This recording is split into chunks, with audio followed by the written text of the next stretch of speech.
From the center of the universe, Toronto, Ontario, Canada, this is the SDM Show with your host, Rob Cairns. The SDM Show focuses on business, life, productivity, digital marketing, WordPress, and more. Sit back, relax, grab your favorite drink, and enjoy the show. Here is Rob. Hey everybody, Rob Cairns here. I'm the founder, CEO, and chief technologist at Stunning Digital Marketing. In today's show, I have Norman Wolfe with me. And Norman co-authored a book with his wife, Jane, called Leading the Living Organization. It's a business parable, and it's one of the best business books I have ever read. I really enjoyed this one. So sit back, relax, and enjoy the amazing conversation we had. This episode is brought to you by All-in-One WP Migration, the most trusted WordPress migration plugin with over 60 million sites served. Whether you are switching hosts, changing domains, or moving to a new server, All-in-One WP Migration makes it one click. Try it for free at WordPress.org or visit servemass.com for pro features. Hey everybody, Rob Cairns here, and today I'm here with my guest, Mr. Norman Wolfe. Hey Norman, how you doing today? I'm doing great, Rob. Thanks for having me here. Such a pleasure. I really appreciate you coming on. I was saying to somebody the other day, I got to start recording all these pre-conversations because we're talking about the weather and Easter and Passover and all the amazing things in the world. It's more important to focus on some of the good stuff than all the messes going on out there, isn't it? Especially today. I think we need to focus more on all the beautiful things that are happening around us. Yeah, and take care of each other. I keep saying Absolutely. that to people. Pick that phone up, call that person you haven't talked to in 6 months. Just say hi. That's the important Yes. thing.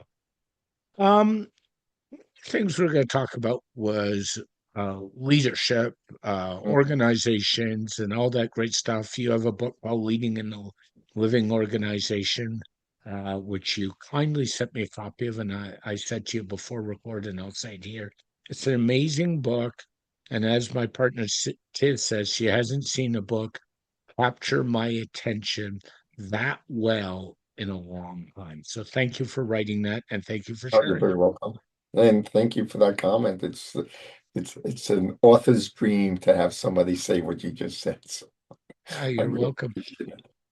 I know a number of authors. I have a friend of mine was in the journalist business dating back to the turn of 1970, and he's writing a book right now. He's long retired. It's almost his memoirs about the history of him in the journalism business, and I Oh, that's cannot wait to read yeah. that one as well. So I just like to read. Um, do you get into this consulting companies on leadership and what they should do and organizational structure and all of that? How did it come about? Well, I started my career as a engineer, a computer scientist, in essence, programming and test and data acquisition systems. Went to work for Hewlett Packard and started off as a systems engineer, but then I was given an opportunity to take over management of one of the local service districts in Southern California. I Mm. had no idea I mean, I understood conceptually what service people did to fix computers, but I wasn't a service guy. I never fixed a computer. I programmed them. So I was on the other side of the world, so to speak. And here I am now in charge of a group of 10, 12 people whose job it was to, take care of customers and get the computers running. Mhm. Uh, Needless to say, my first year was an abysmal failure. I My performance review was unacceptable in every category, and Uh-oh. I was gonna go run back to being successful because that's what you do if you fail in one area, go back to Yeah. where you're successful. But I was mentored and coached, and I think it's some of the best mentoring I ever had. Uh, I was encouraged to stick with it, and I was showing good signs of potential, and they thought I'd have a good, I'd be one of the top leaders at HV. So I did, and I guess that made me very curious about organizations, about leadership, about how do you get a collective of people to go from where they are to where they want to go. I guess that's been Yeah, the theme of my life all along. And what does organizations mean? What is an organization anyway? And what does it mean to be a leader of an organization? So that's kind of that's how I really got it. that's well said. Just for curiosity, what language did you program in when you were programming? Can you share? Well, people will probably won't even remember what they were. Initially, I learned to programming on a UNIVAC 1180 in assembly Yep. language. Okay. And then I moved to Fortran, and then I learned COBOL. Oh, Uh, you too, eh? and then I sort of left the programming world when C++ came out, Yep. uh, and object-oriented programming. By that point in time, I was already now more engrossed in. I hate to use the phrase programming people, but I think I started off Understand. thinking that way. Uh, I took my systems analyst and systems engineering view of the world and analyzed the system of organizations. Yeah. Um, It's funny when you mention languages. The reason I asked is I haven't shared with you. I started my career programming in the insurance business, and I was an oh, old interesting. school COBOL programmer when I came out of school in the 80s. I was talking to my partner's niece has her partner has just taken a job in California. He's Canadian, and he's going to be programming in C or C++ in Palo Alto, of all places. What a shock that is. And one of the things I was reminiscing about is one of my instructors had gifted me when I graduated because he thought I was an exceptional, a first edition of the Kernahan and Ritchie C Bible, which for those in the programming industry know that's kind of the de facto standard of where Yes. G and C++, and they were considered the fathers of it. So to have a first edition in my library is Oh, pretty interesting. sweet, actually. Yeah. So I thought I'd share that with you. Um, Leading organizations, it's a funny one. And you've worked for big organizations. I worked for one of Canada's biggest hospitals in Toronto for 21 years. I was a team leader. I was a project manager. Um, the biggest problem, I think, before we dive into the book and some actionable items, is people get promoted based on tenure, not on their ability. And I think that's a cultural problem in a lot of organizations. Do you have any thoughts on that? Yeah, I would take that a little bit slightly differently. Okay. When you talk about ability, there's lots of different abilities. I mentioned Yeah. that I took over became a district service manager. I didn't have the technical skills of the people I was managing. Hmm. So what I had to learn was a different set of abilities, a different set of Yeah. capabilities. Yeah. Um, but you're right, people, and it's called the Peter principle. We often promote people based on their technical skills, the talent at Yeah. doing, you get the best salesman and you promote them to sales manager. You get the best engineer and you promote them to engineering manager. And often what you end up doing is losing your best engineer and having a really bad manager. So Yeah. the problems you point to are very accurate. And I think there's a term called the Peter principle where Yeah. it's not that people have really maxed out their capability. It's just that we never really look at what does it take to develop somebody into a position. Mhm. Um, and there's an assumption that if they're good at one thing, they'll be good at another thing, and that's not always true. No, it's so true. I think as a manager or somebody being in that position, I think the biggest thing that most managers don't get, and you kind of reference it in your book, is the art of active listening. They Yes. really, they really don't know how to listen to somebody and they don't realize and they don't know how to read what somebody is saying. And one of your characters in the book even goes through an exercise where they talk about, and she says, I don't think I heard one of my staff properly. Yeah, the it really goes beyond just listening. I like to use the word connecting with. You know, Yes, when you're yes, listening to somebody, truly, truly listening to them, you're really connecting with them. You're getting them. You're understanding them. You're feeling what they're feeling. You're taking them as a whole person. You know, the premise of my work is the problems we're experiencing today is we think of an organization as a machine, and people are simply component parts. And the leader's role is to provide the instruction set for how that machine operates.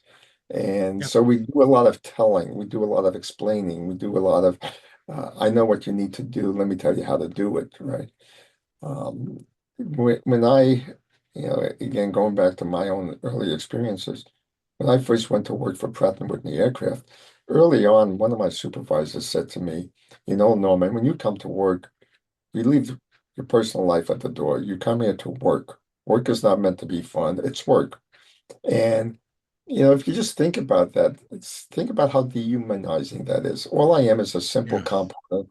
I'm hired, I'm hired based on a spec sheet. We call them job descriptions, and I'm plugged into the machine to perform according to what the machine's supposed to do. Nothing, nothing draws out a person's capability, interest, passion. Um, it's just come to work, give me your 40 hours, do what I tell you, and I'll give you a paycheck. That's not really the best way to run an organization. But that's the fundamental, what I call the fundamental paradigm of what an organization is. And as long as we have that, no wonder leaders take on the role of being more telling than listening, being more directive than connecting. mhm. So true. I mean, and that's why certain companies have high turnover rates, to be fair. Right. If you don't like the environment, you don't like who they are, you don't like where they are, you're not going to stay. And I like to reference my partner Tiz. She's been with her company, which is a large insurance broker. This year will be her, when she hits summer, her 40th year, and she is the main office admin for that office.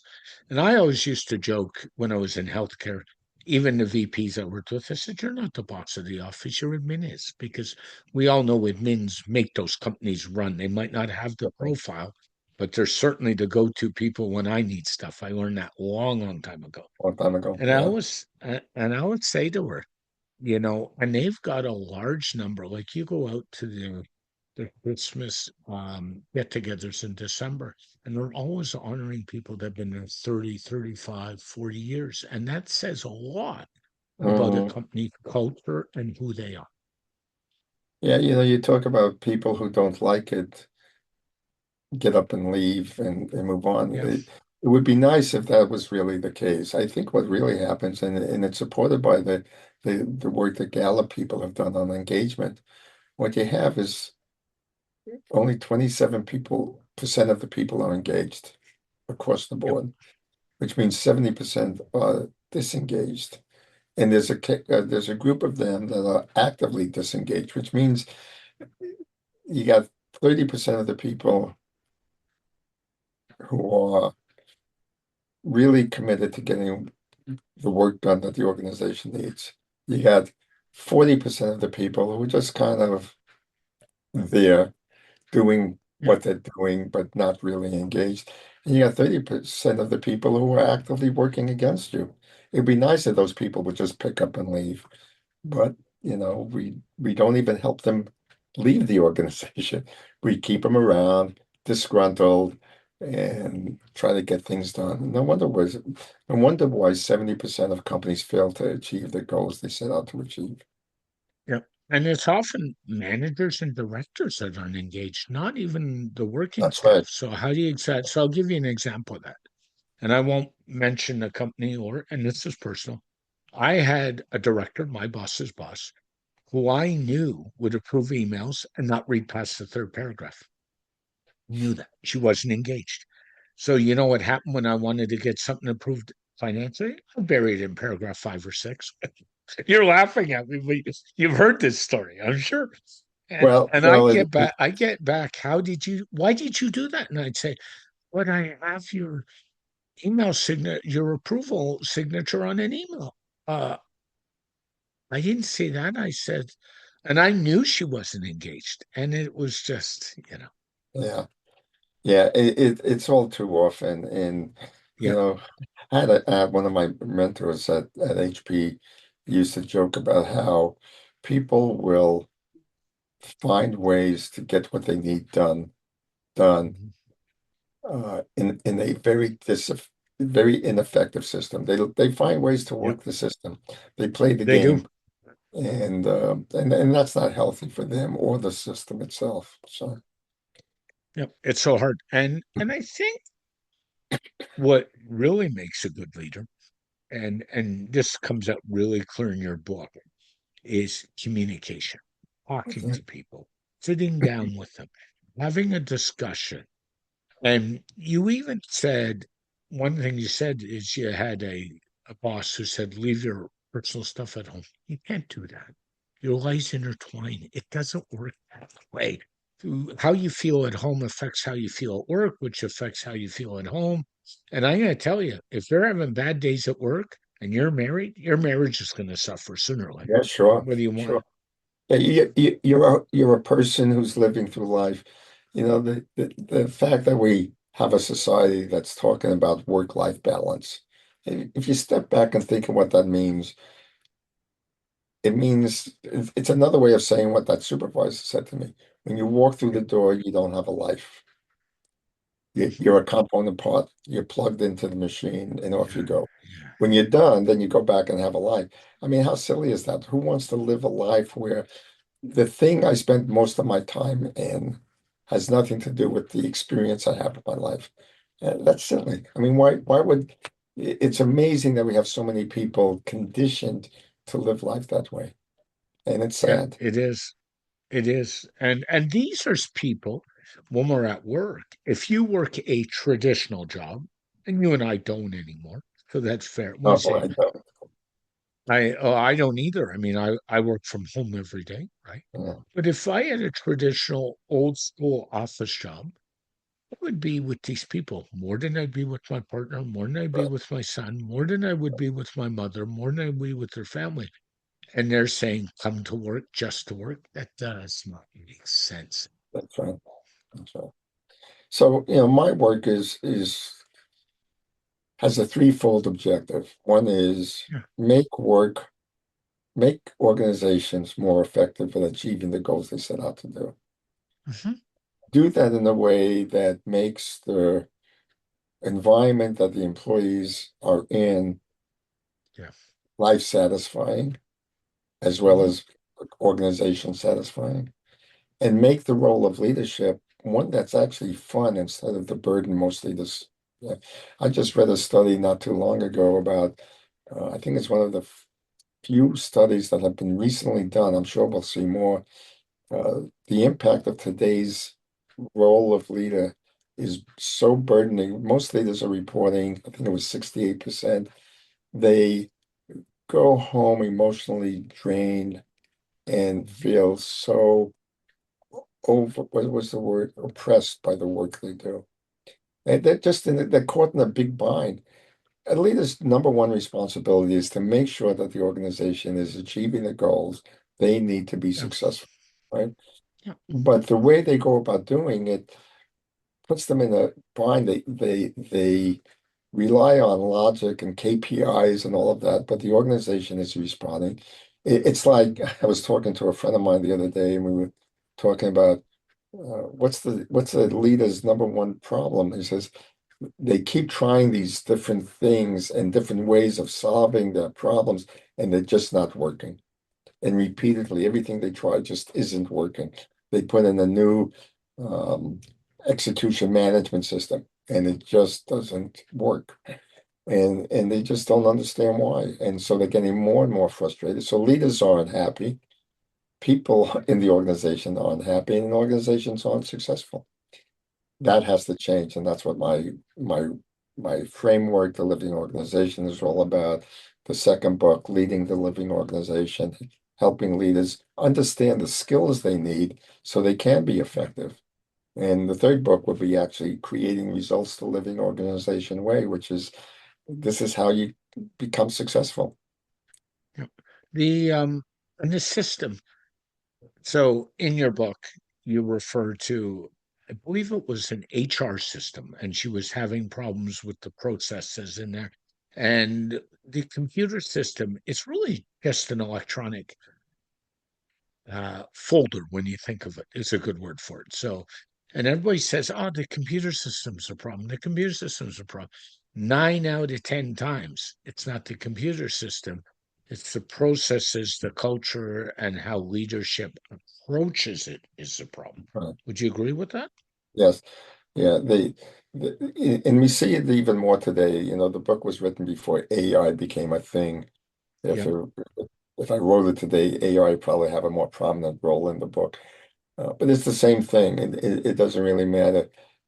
We look to systems, processes, and tools to solve the problem. Mhm. And that's why these approaches leaders are trying on working.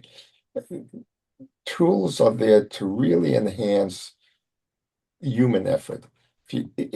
What's amazing is you go back in history from the very early days of the first tools we ever made, whether it be learning how to use fire or the wheel or any of the tools we've created over the years, the domesticated animals, the horse and buggy that got changed by the automobile, that got changed by the train, that got changed by the airplanes that you Yeah. know that got changed by the internet, that got changed by Yeah. now AI. Every we are humans are a tool making species, and we make tools for a very specific reason, to free up our lives from the mundane things we're forced to do. Yeah. And then these tools come out and we don't know how to use them because we think of them from a not a human enhancement point of view, but a human replacement point of view. Yeah. Again, in the old paradigm, the organization's a machine. It's filled with components. In this new component, a robot, um, a PC, an AI, agentic AI. Let's take the human out of it and put in the Yeah. machine, put in the new component, replace one Yeah. component with the other component. You know, I know there's a lot of talk today about how people can start a business and run it completely with agentic AI. I've been reading some recent articles about that. It's a mistake. At the end of the day, I doubt that the true value creation will come from people who can improve processes. Real value creation will come from human endeavors. And Yes. we'll replace worrying whatever we did that AI can now do for us and create something new to create. Yep. That's the way we've always been, right? And so it's sad for me to think of that we take a wonderful tool like AI or social media, which started off really well, or even the internet, which brought a lot of benefits to the world. And we end up thinking of it as a human replacement instead of a human enhancement. I would agree with you. I've said time and time again, even in my business, people say, "How do you feel about AI?" And I said, "It's a tool. It helps me get That's all. things done. It's Yeah. an enhancement. How is the internet? It's a tool." And, there are some things, and what we see out in business is some companies adjust really well to tools and some don't. And where I see a lot of that, I'll use an easy example, online shopping. How many companies didn't add Sears, the biggest catalog company in the US, and they didn't even adjust online shopping.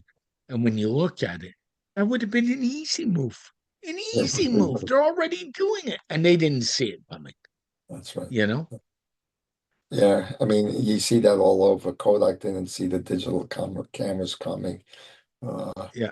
Swiss watch manufacturers didn't see the digital watch coming. I mean, they saw it. There's actually if I understand the story correctly, the designer of the digital watch took it to Switzerland, and they said, "Oh, that's not a watch, that's just a toy." So they went to Japan, and Seiko Yeah. bought it. Yep. Yep. We see that all. One of the things in your book that I really liked, you have a main character's name was Merlin, right? And you talk about him. Yeah. And what he does is he has these sessions that aren't in a traditional office. Let's go talk business at a cafe. Let's go talk at my house in the countryside. Let's go for a walk in downtown Vancouver, Canadian connection, right? Let's do that. And what people don't realize, and it's something I realized a long time ago, sometimes the best ideas come when you're not in a traditional work environment. Hmm. It's like anything else in life when we are stuck in the, call it the pattern of daily grind or daily living. Mhm. Um, it's hard to gain perspective, Yeah. and it's always very useful to step out. And what a good coach does is bring the person out of their current perspective and allow them to gain distance and objectivity and discovery. And that's where the great ideas come from, always. Yeah.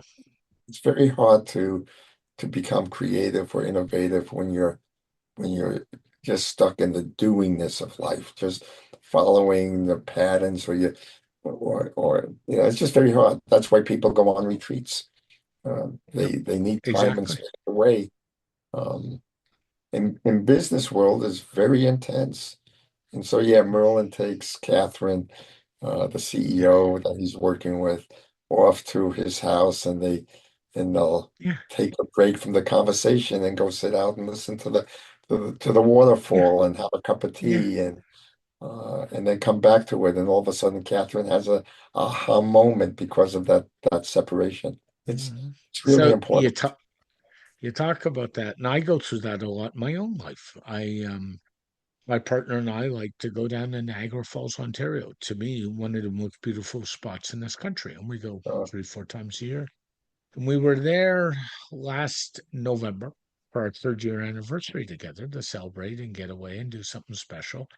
And I can remember being out at dinner and I looked at Tiz and she looked at me and said, "You got that look on your face." I said, "You know what, Tiz? I've been trying to think of a solution for something work-wise, and I hate to do this to you. I know we're out for dinner.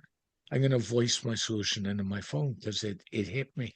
It's being out of that environment, being relaxed, being with the people you want to be with instead of yeah. those you have to be with. That's the key too." Yeah, you know, it's interesting you use that phrase have to. S- I I think I may have touched on this in the book as well. This Yeah, notion of have to versus want to. You you know, did actually. yeah, I thought I did. There's so much of our life we go around saying, I have to. We do an exercise in our workshops where we have people write down a simple list of all the things they have to do. Mhm. And then we have them read it to a partner. And then we Yeah, ask them, what does that feel like? And we get responses, boy, it's heavy, it's oppressive. Oh God, it's so difficult. I got all these things I have to do. And then we do a simple switch. We have them just cross out the word have to, and then read the same list with the term I want to, or I yeah, get to, or I choose to. And that change in language changes the energy by which they approach their days. So yeah, we have to work with people, or we get to work with these wonderful people every day. yeah. Even these challenging interactions are opportunities to learn. That reframing makes such a huge difference. And it's part of what we talk about to Catherine in the book and what we try Yeah, to teach you our clients. and you just beat me to it because I was going to bring up that if people took what they had to say in their work life and even their personal lives, try it with your spouse, try it with your kids, Absolutely. and Absolutely. reframe it and make the reframing even positive instead of negative, because You are a positive person, I can tell. I am a positive person. I look at a glass and saying it's half full. I don't look at the negative. I tend not to. And we reframe that. We be more productive out of the reframing, and the conversations would be better. Yeah, we just feel better and we have more energy to associate, and we also usually have perspective. Now, I also am, yes, I'm a very positive person, but being positive, some people think being positive is about ignoring the negatives. No, it's not about No. ignoring. It's acknowledging that this negative is there, but approaching it from a much more positive point of view. It gives us what a friend of mine calls agency. We're in command of our life. When you have to do something, that makes you sort of a victim, right? When you go to, I choose to do this or I want to do this, then Mhm. you're in control of your life. It's something you're choosing. It's not something you have to do. Very different way to approach life. And Yeah. from an organization point of view, I like to say the living organization is really designed to get people to choose to want to do what the organization needs to have done. Yeah. Everybody wins in that situation. People are Yeah. excited about helping achieve the goals.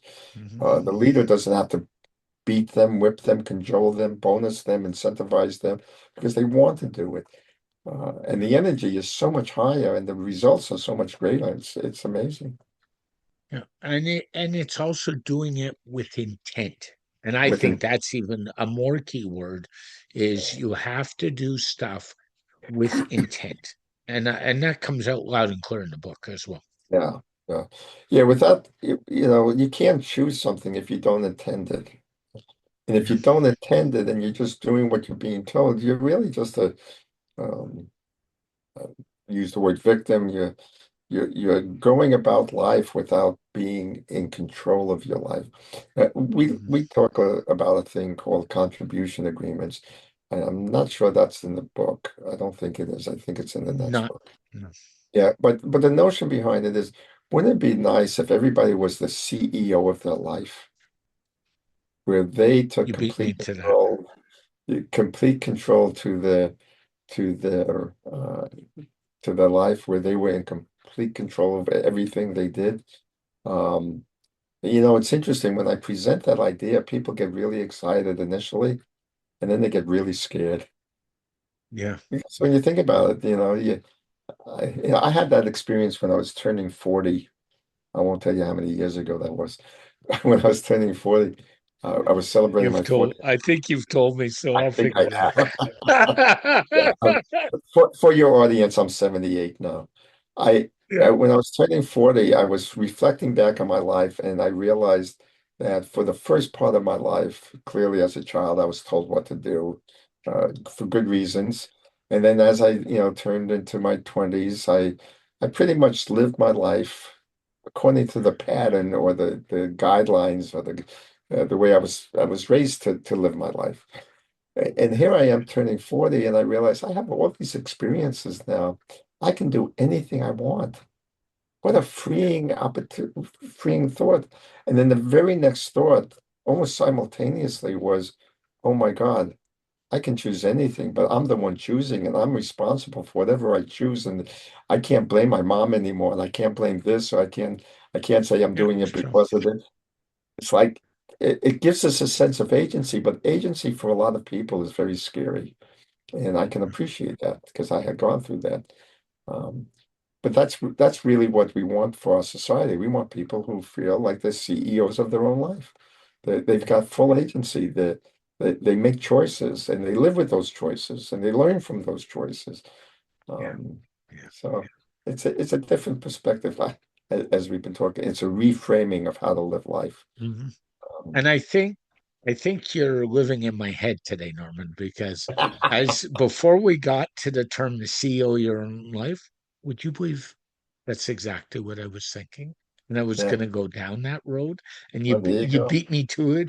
You and I share very, even though there's an age difference, we share very similar beliefs and values, I Yeah, think. And I I guess. think that's part of it. Yeah. And yeah, I laugh at that. What I want to dive into the book for a minute. What things This book is a parable, so let's start there. One of the things I said I liked was you had characters that you developed, and then you, at the end of every chapter, you give actionable items and then a quote. And I love that. I Yeah, mean, you can go back and look at this book, and if you forget something, read the summaries in the back. Honestly, that's right. there it's all there, and you've given people actionables. And I've read several leadership books, and I'm reading these saying, I really like the way this is broken down. So that is was so Sure. well done by design. Yeah. Thank you. Yeah, you're very welcome, and thank you for that comment. Yeah, when we were writing the book, the first book I wrote is more of a traditional business book, and Mhm. um, and I've read other business books before, Lancione's Five Dysfunctions of a Yeah, Team, and who hid your cheese, or um, yeah, and a number of other books like that, and I just I just discovered, even some of my own training, uh, people like stories. They really relate to I relate to stories. I love a good so do I. story, and I learn from stories. The Bible, Jesus taught in parables. Everybody learns through narratives. Mhm. So when Jane and I decided we were going to write the second book, finally, it was 10 years in the 12 years in the making. Um, we said let's write it as a narrative, as a parable, uh, Yeah, and so we did. But the challenge with parables is it's easy for people to lose the point, as you were pointing out. Like, wow, they get so wrapped up in the story. What's the message here? What's the takeaway? So we decided to add that to the end of it and summarize the key points. But then we also realized I want leaders to walk away, or anybody that reads the book, to walk away really reflecting on what does everything they just read mean to them. So we put in a set of what we call questions to ponder, yeah, I love that. after each section. And yeah, thank you. It looks like it's going to be a big hit, make the book hopefully very successful. We'll see. I think so. Um, it's interesting. The book is centered in, if I recall right, it was Portland, right? And then Yeah. you through Vancouver, and those who don't know, the driving distance between the two cities is an hour, if that. Oh, Like no, no, no, it's no. There's two Vancouvers. There's your yeah, Vancouver up in yeah, Canada, yeah, and the and U.S. Vancouver, yeah, and there's a Vancouver, Washington, which is really yeah, part of the Portland metro area. It's across the river, so it's only yeah. 15 It's minutes not from that far, yeah, but even then, it's not that far. Washington is, I think, Seattle to Vancouver's an hour, if that, if two we're and a good. half. So yeah, okay. Yeah. But it's just quite interesting that that just the way you break it out, that you chose a small town like Portland. When I say small town, small compared to New York, to LA, to Chicago, to Detroit, Uh, and you went small town. Was that by design?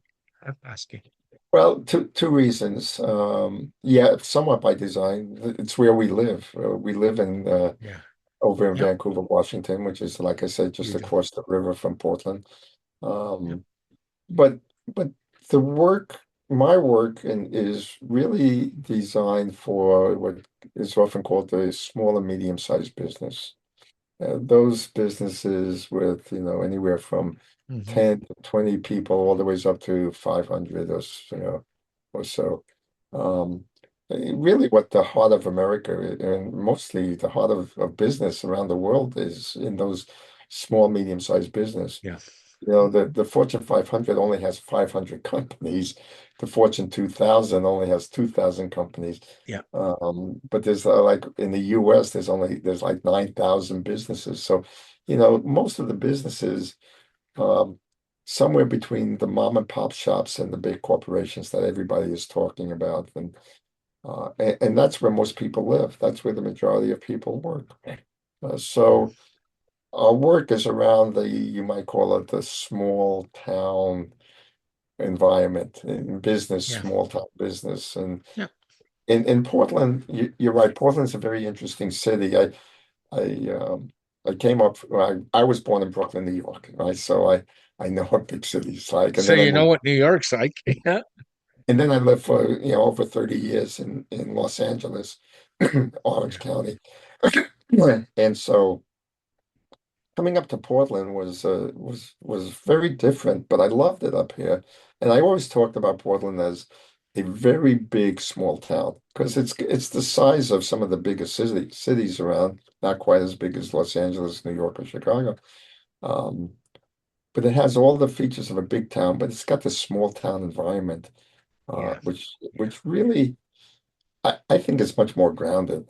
I think it's people can be people and you know so yeah, so to your question, by design, maybe by accident, just because that's who we are and where we live and how we think. So Um, you've done a lot of work in the leadership spot. What mm, is and the book, and what is, in your opinion, in today's world, and the world's a mess right now. We all know that. We yeah, all know it's a mess. The as I said to somebody today, I'm so glad to see the Artemis rocket stuff in the news because at least that's something positive and fun instead of all the mess going on in Europe and the Middle East. And I'm not going to turn this into a political show because, Norman, we'd be here all day. We really would. But in today's world, what really the top three leadership problems that companies have, in your opinion? top three leadership problem sets. It's interesting. I was just working on this for book three. Um, I would say there's a layering of the problem sets. Yep. So let me approach it from that perspective. Okay.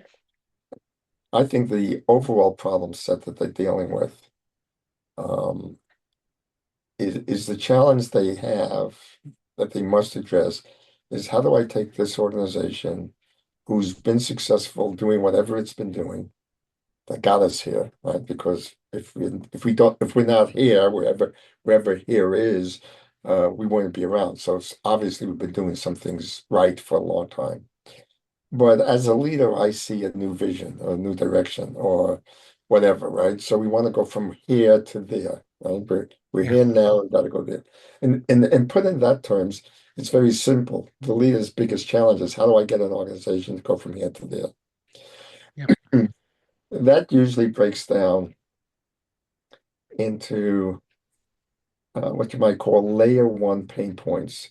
Layer one pain points is I'm not getting enough sales, I'm not getting enough customers, I'm not making enough profit. Uh, uh, we're we're too slow in process, or we're too inefficient. What you call the observable behavior challenges, usually associated with missing some form of KPIs or metrics. Level two is mostly where the real problems lie, is things like my teams are operating in silos. Mhm. I'm not getting the level of buy-in. Yeah. They're nodding their heads, um, but they're nodding their heads in agreement, but the behaviors aren't tracked. Um, the operations department and the sales department are in conflict with each other. Um, Not the, uncommon. right? These are the typical kinds of problems they face. Another big one that I see is um, it's couched in many ways, but it always boils down to why do the people keep coming to me when they should be making the decisions on their own, Yeah, they are right? not empowered. They, Yes, they, yes. they I'm empowering them. I'm not giving them permission, but they still depend on me. They always bring the problems to me. How can I get them to bring not only the problems, but solutions? How can I get them to Yeah, just go execute it? Why do they always have to pull me into every problem? Like I said, it's couched in a lot of different ways, but it boils down to um, there's a dependency on the leader that drains the leader and slows everything down. yeah. And That's another. a lot of that, especially empowerment, can be a cultural thing. I mean, how many times do you as a consumer, do you pick up the phone and call the company on the phone and say, I need help? Telecoms companies come to mind right away. And I'm going to pick on Canada's biggest telecom company called Rogers Communication. You pick up phone, you call, you get the person to answer the phone, and the two favorite words out of their mouth is, you can ask for my manager, but he's going to tell you the same thing I do, which as a consumer irritates me. And as a business owner, irritates me to no end. Because I used to tell my staff, never speak for me. That's a bad idea. And two, we're not going to do anything. Well, the reason people get on these phones and when they're calling a company and saying, I need help, is because they're not empowered to help the customer. So if you're, as a company, you don't empower your staff and you don't support your staff, that's the other key, you're not going to get any. Well, it's everything you said, but it's actually more Okay. subtle than that. Let me give you an example. I was talking to one of my clients, and he Yeah. was talking about this very problem that we're discussing, right? This, he's given his vice president of marketing uh, freedom to go do things, but he's always coming to him to answer it. And I said to him, when he comes to you for advice, what do you do? Well, my goal as a leader, and this is what a lot of leaders will say, my goal of a leader is to help them be successful. So I tell them I tell them what they want to know. So, so so let me put it in a different context. Your child is growing up and they're suffering with, they're trying to make some decisions, and you're helping them by telling them what to do.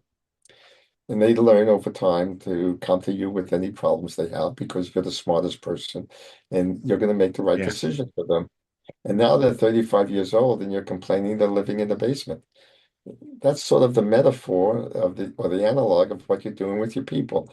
And he goes, but I'm trying to help them. I said, but you're not. You're helping them, but then you're making them dependent on you. And leaders don't see that dynamic.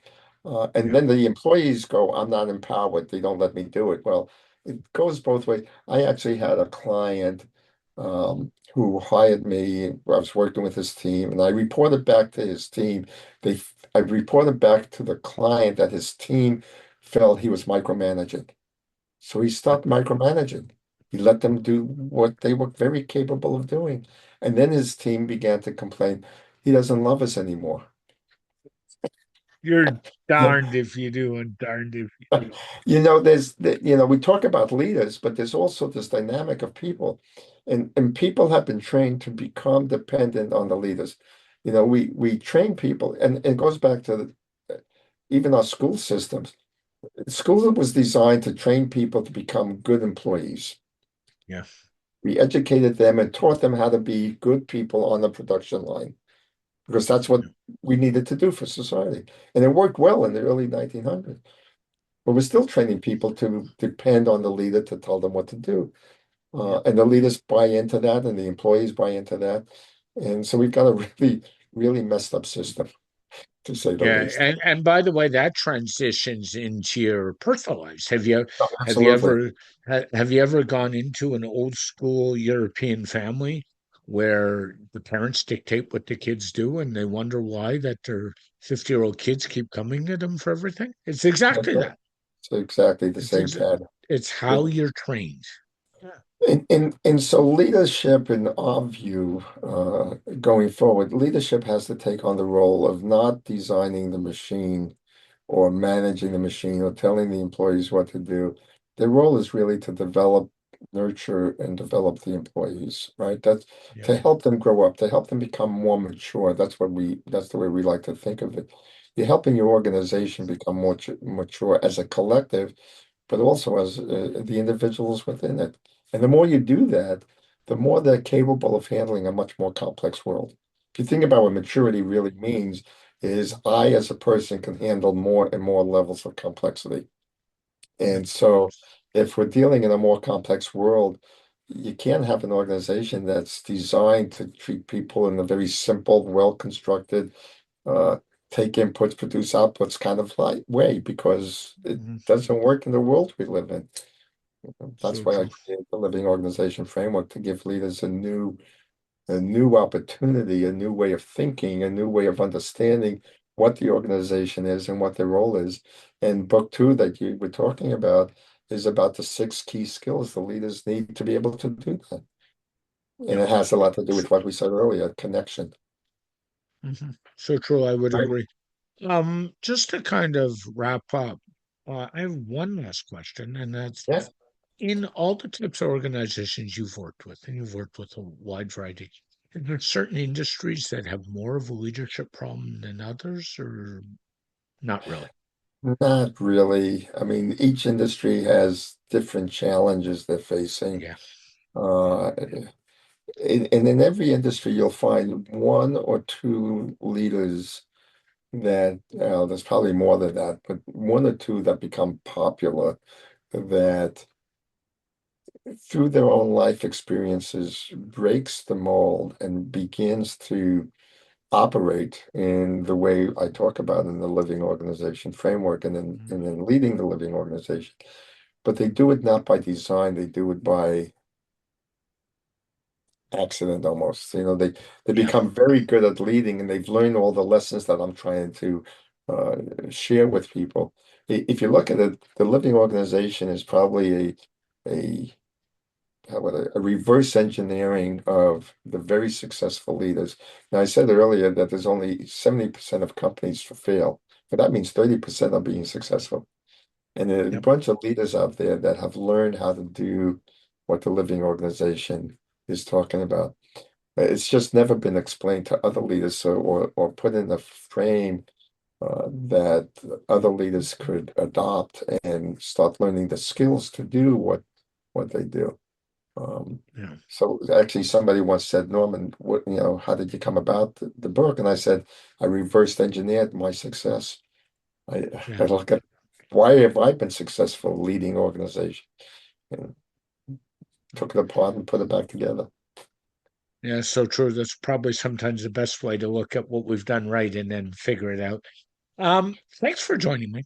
It's been a great conversation, great book. I would encourage anybody who wants to learn a bit about leadership, go get the book. Read it now. Um, I don't, as I say, I don't consider it a hard read. It was a fun read. I'll say that. And I don't say that about business books very often. So, and Yeah, learn I from the don't lessons. I don't know when this episode is coming out, but if it's the book will actually be released on uh, September 1st of 2026. And Be long out before that. the Living Organization book is on Amazon, so you can prepare yourself for that's the first book in the trilogy. Leading the Living Yeah. Organization will be out September 1st. And hopefully Creating Results the Living Organization Way, which will be the third book in the trilogy, will be out by well, I hate to I when it comes to writing, I always hate to put a date on them, but let's say within the next Yeah. 2, 3 years. That's my Yeah. goal. If somebody wants to get a hold of you, Norman, how's the best way? NWOLFE at quantumleaders.com. That's my consulting company.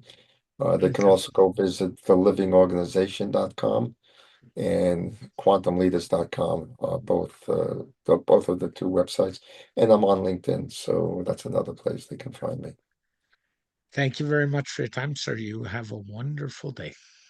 Thank you, Robin. Thank you again so much for having me. I hope your audience appreciates it as much as I did today. Yeah. And as much as I have, actually. Thank you very much. Bye. Very welcome. Thanks again to our sponsor, All in One WP Migration by ServeMask. Export your entire WordPress site in one click, import it anywhere. No server access needed, no command line, works with every hosting provider.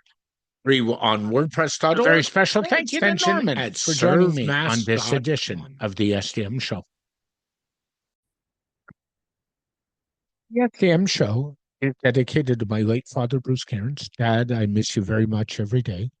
My mother, Ann Cairns, who's still doing really well and is an inspiration. And of course, Tiz Maroney. And Tiz, I know I've said it, but Thank you so much for all the inspiration you give me every day.